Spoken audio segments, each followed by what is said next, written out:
નમસ્કાર, આપ જોઈ રહ્યા છો સ્પાર્ક ટુડે ન્યૂઝ। મુખ્યમંત્રી ભૂપેન્દ્રભાઈ પટેલની અમરેલી જિલ્લાના નાગરિકોને 707 કરોડના 24 વિકાસના પ્રકલ્પોની ભેટ કરવામાં આવી છે। અમરેલી જિલ્લાના આંતરમાળખિયા વિસ્તારોને વેગ આપતા 681.78 કરોડના 14 વિકાસ કાર્યોનું ખાતમુહૂર્ત કરવામાં આવ્યું છે। જનસુખાકારીમાં વધારો કરતા ₹25.23 કરોડના 10 વિકાસ કાર્યો લોકાર્પણનું મુખ્યમંત્રી દ્વારા ખાતમુહૂર્ત કરવામાં આવ્યું છે। અમરેલી જિલ્લામાં ઔદ્યોગિક વિકાસ માટે નવી તત્પરતા। સૌરાષ્ટ્ર રિજનલ વાઇબ્રન્ટ સમિટમાં અમરેલી જિલ્લાના વિકાસ માટે જુદા જુદા પ્રોજેક્ટોમાં રોકાણ અર્થે 36,000 કરોડના MOU પણ થયા છે।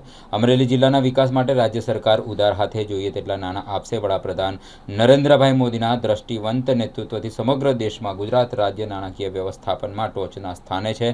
વડાપ્રધાન નરેન્દ્રભાઈ મોદીના દૂરંદેશી ભર્યા નેતૃત્વમાં ભવિષ્યમાં પાણીનું સંકટ ન આવે તે માટે પણ અત્યારથી જ જરૂરી આયોજનો કરવામાં આવી રહ્યા છે। મુખ્યમંત્રી અમરેલી APMC ખાતે વિશાળ જનસભા સંબોધી 12 કરોડના ખર્ચે 2 લાખ ચોરસ ફૂટમાં નિર્મિત વિરાટ શેડનું લોકાર્પણ પણ કર્યું છે।